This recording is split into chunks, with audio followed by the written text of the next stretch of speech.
Selamat pagi saudaraku yang terkasih, kita jumpa kembali pagi ini. Kita akan merenungkan satu bagian firman Tuhan dan marilah kita satu dalam doa. Bapa di surga, kami datang kepadamu saat ini. Sebelum kami memulai aktivitas kami rindu biarlah Engkau ya Tuhan yang menolong kami, memberkati kami dengan kebenaran firman-Mu, supaya kami lagi boleh menikmati kasih sayang Tuhan sepanjang hari ini. Kami boleh dikuatkan dan dibimbing dengan kebenaran firman-Mu, sehingga kami dapat menjalani hari ini dengan baik dalam kasih karunia-Mu, dalam anugerah-Mu, dalam pertolongan-Mu. Di dalam nama Tuhan Yesus kami berdoa. Amin. Baik Bapak Ibu Saudara, renungan kita pada pagi hari ini dari Yesaya pasal yang ke-6, ayat 1 sampai dengan ayat yang ke-13. Yesaya mendapat panggilan Allah. Dalam tahun matinya Raja Uzia, aku melihat Tuhan duduk di atas tahta yang tinggi dan menjulang, dan ujung jubahnya memenuhi bait suci. Para serafim berdiri di sebelah atasnya, masing-masing mempunyai 6 sayap. 2 sayap dipakai untuk menutupi muka mereka, 2 sayap dipakai untuk menutupi kaki mereka, dan 2 sayap dipakai untuk melayang-layang. Dan mereka berseru seorang kepada seorang, katanya, Kudus, kudus, kuduslah Tuhan semesta alam. Seluruh bumi penuh kemuliaannya. Ya Bapak Ibu Saudara, pada bagian ini kita melihat bahwa Tuhan Allah kita itu sungguh luar biasa. Sungguh Allah yang maha tinggi, maha agung, maha mulia, maha kuasa, maha perkasa. Dialah segala-galanya. Kita lihat di situ bahwa ujung jubahnya memenuhi bait suci, yaitu ujung jubah. Ya, bagaimana lagi dengan seluruh kenyataan yang dilihat oleh Yesaya dalam penglihatan ini? Sungguh mulia, sungguh agung. Di sini setelah kita tahu bahwa Allah itu luar biasa, Allah itu maha perkasa, maha agung, maha mulia, maha tinggi, maha di atas segala-galanya. Bagaimana kita meresponi Dia? Kita mau lihat bacaan kita selanjutnya. Kita lihat ayat yang ke-5. Maka bergoyanglah alas ambang pintu disebabkan suara orang yang berseru itu, dan rumah itu pun penuh dengan asap. Lalu kataku, celakalah aku binasa, sebab aku ini seorang yang najis bibir, dan aku tinggal di tengah-tengah bangsa yang najis bibir.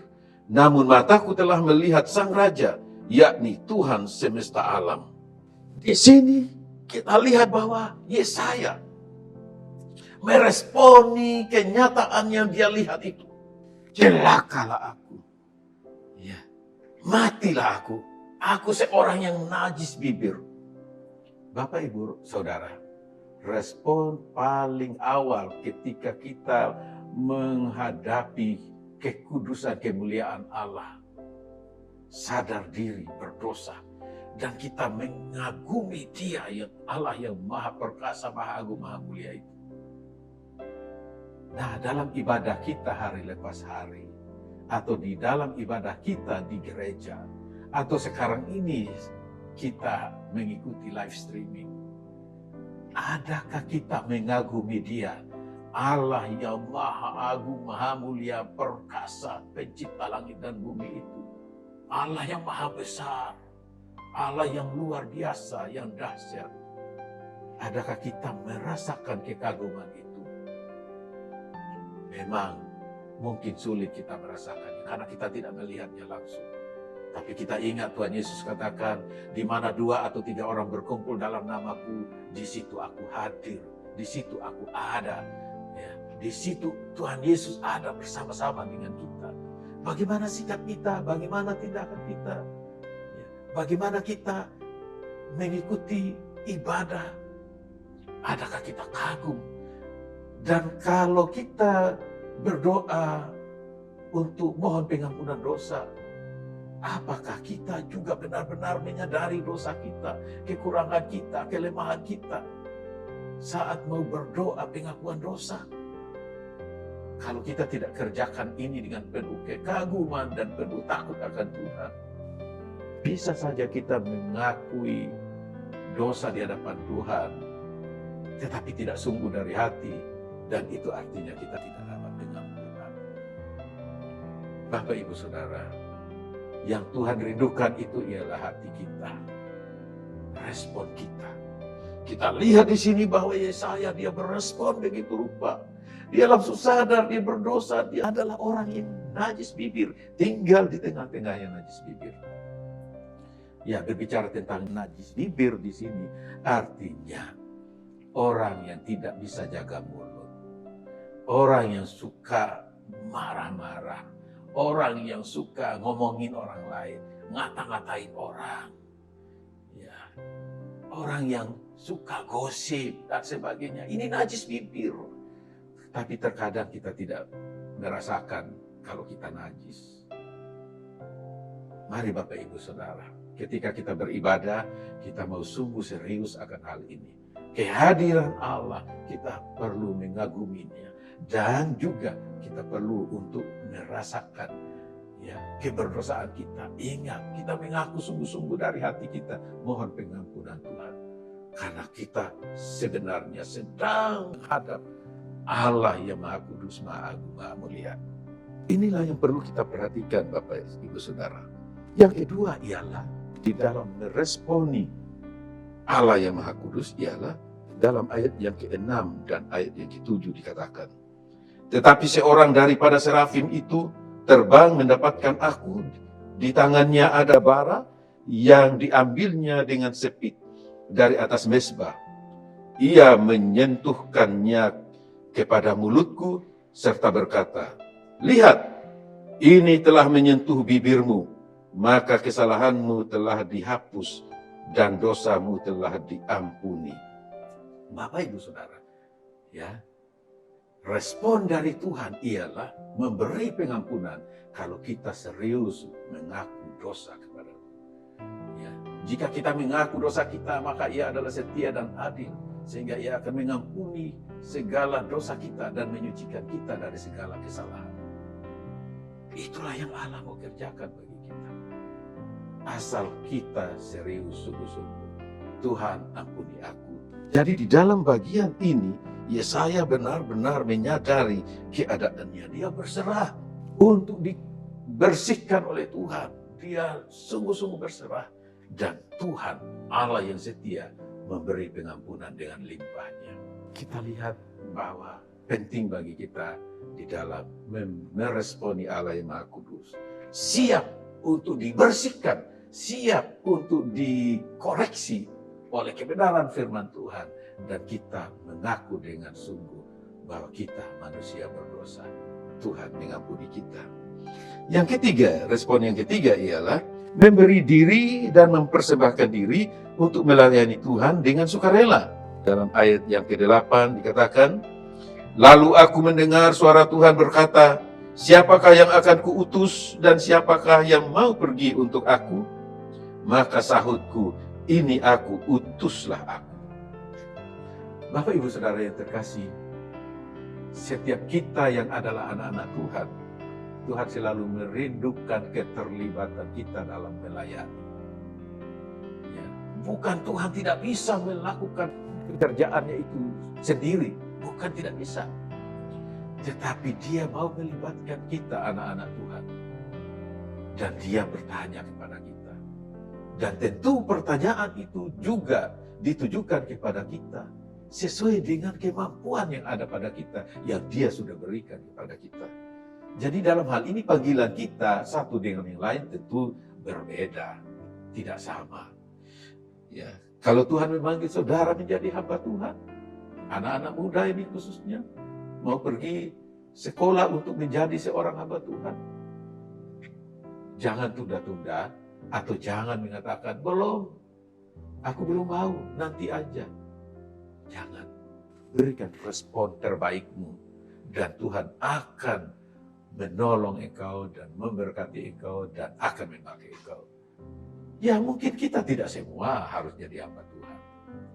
Mungkin kita menjadi pengerja gereja, mungkin kita menjadi majelis, menjadi pendatua, menjadi diaken, menjadi orang-orang yang terlibat di dalam melayani kebutuhan pekerjaan gereja, menjadi donatur, menjadi apa saja.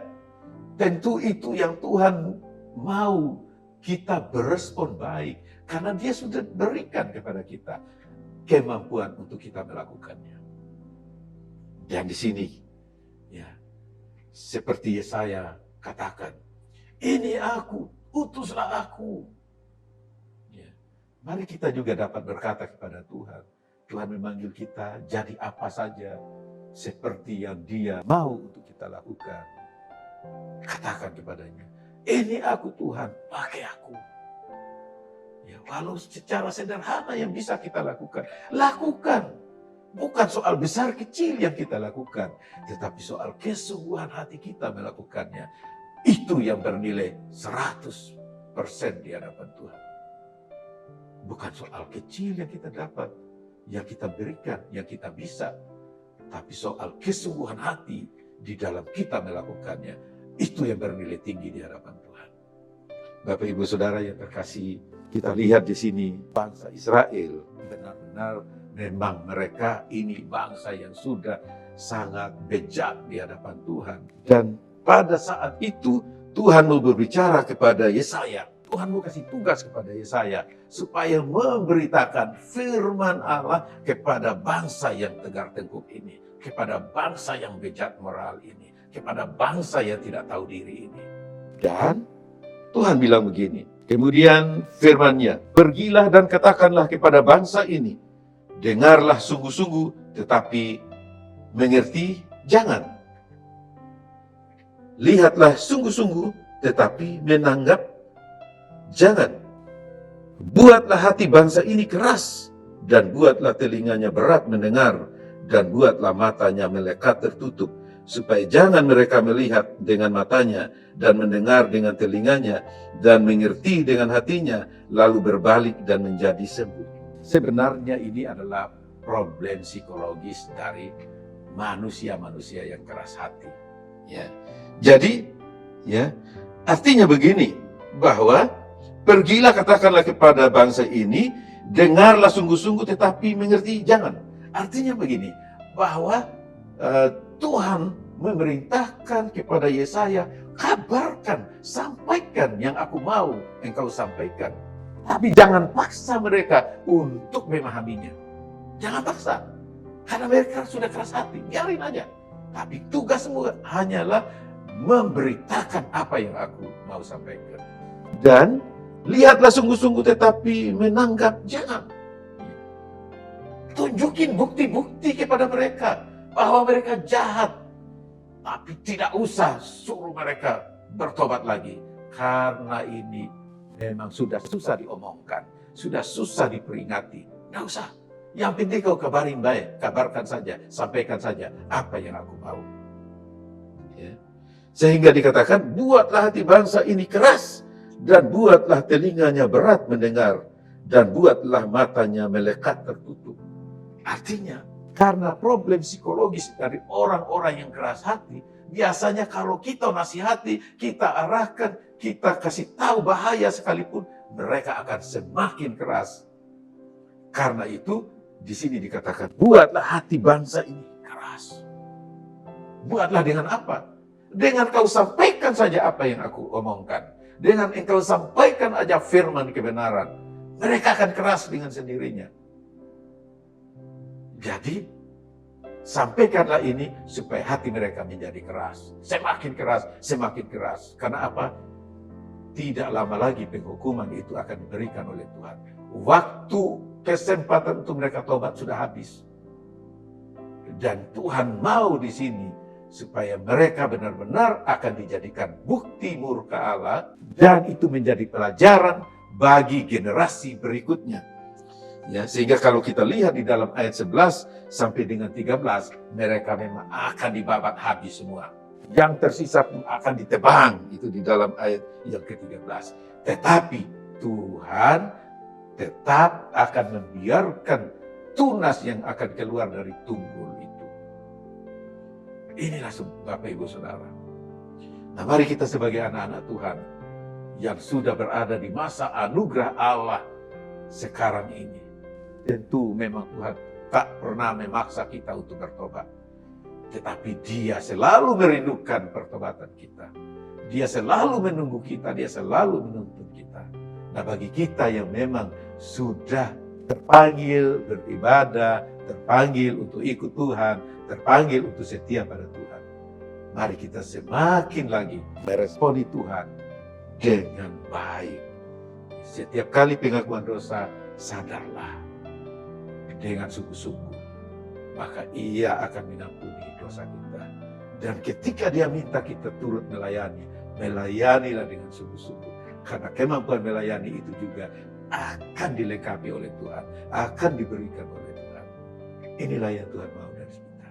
Mari kita sebagai hamba-hamba Tuhan, sebagai anak-anak Tuhan, sebagai orang-orang pilihan Tuhan, marilah kita semua jemaat Tuhan, kita berespon baik setiap kali kita melakukan ibadah, baik secara pribadi, baik secara berkelompok, dalam live streaming, dalam ibadah umum, kapan saja, di mana saja kita mendengar kebenaran firman Allah dan kita masuk di dalam suatu ibadah, beribadahlah dengan sungguh-sungguh, karena kemuliaan Allah, Allah yang luar biasa, yang maha perkasa, maha agung, maha mulia itu hadir di tengah-tengah persekutuan setiap anak-anaknya.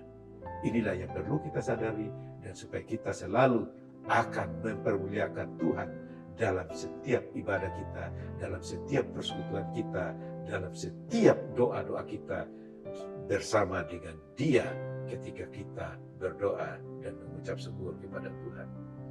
Kiranya firman Tuhan pada pagi hari ini boleh menjadi bagian kita bersama, menghantar kita untuk menyadari bahwa Allah kita, Allah yang dahsyat luar biasa.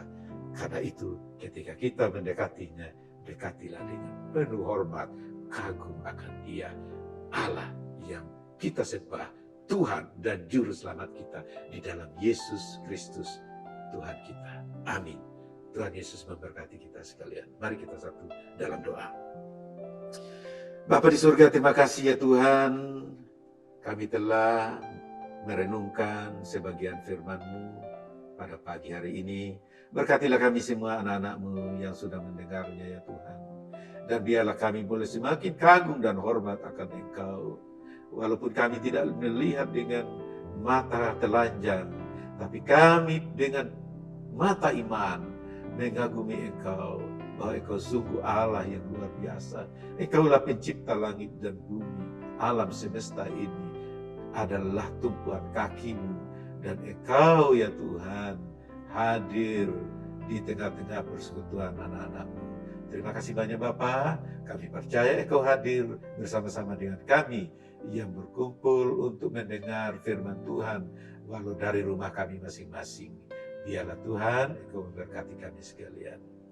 Berkatilah seluruh jemaat-Mu ya Tuhan, di dalam setiap usaha pekerjaan yang akan dikerjakan pada pagi hari ini, sehingga sepanjang hari Tuhanlah yang menolong dan memberkati.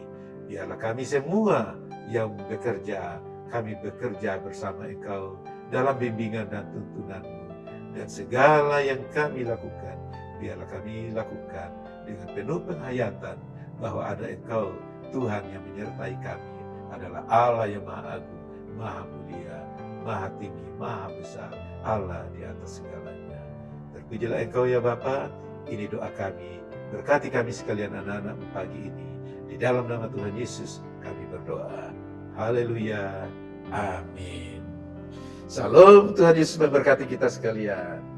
Amin.